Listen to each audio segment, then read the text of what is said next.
speaker from the ranks of Caesar's opponents was in direct proportion to the bitter and vindictive spirit each displayed.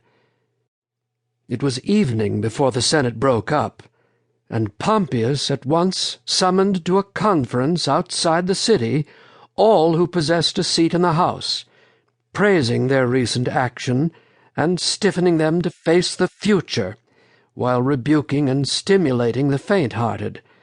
From all parts of the country, large numbers of those who had belonged to the old Pompeian armies were called out for active service, induced by hopes of plunder and high military rank.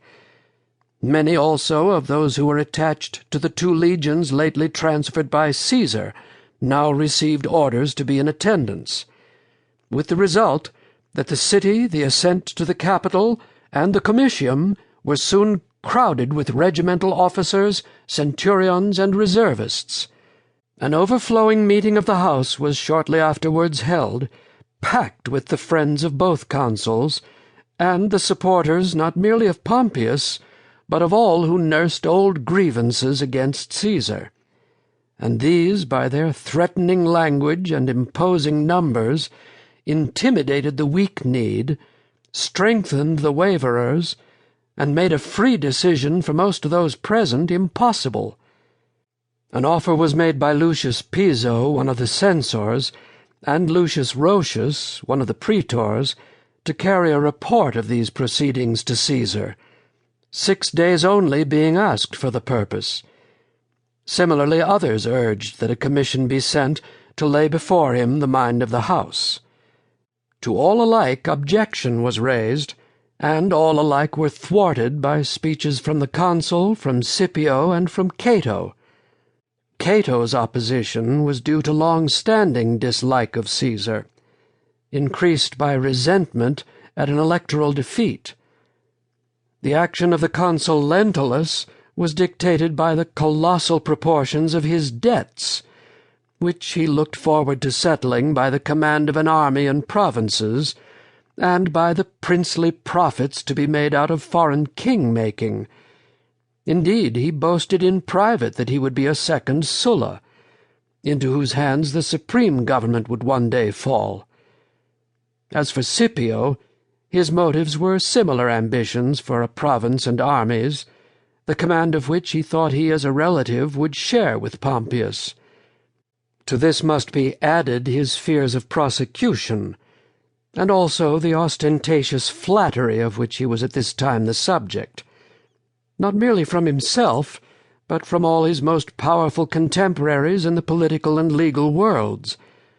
Finally, in the case of Pompeius, the influence of Caesar's opponents, along with his inability to tolerate a rival on equal terms, had induced him completely to withdraw his old friendship and to resume intimate relations with their common antagonists, whose enmity in the majority of cases he had himself fastened upon Caesar in the old days of their family alliance.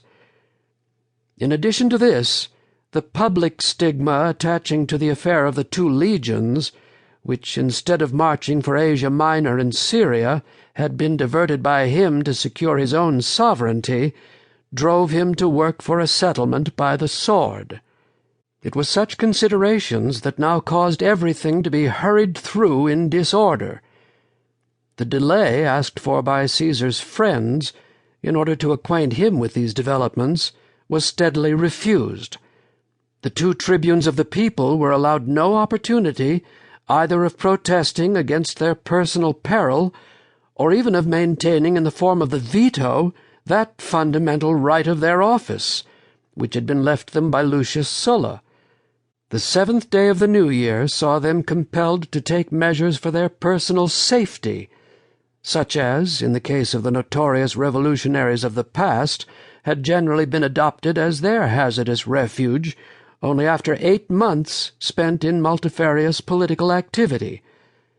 Such indecent haste, in fact, was now displayed that without more ado recourse was had to the very last weapon of senatorial government, the well-known final decree, which no amount of effrontery in popular legislators had ever before brought to a division in the House.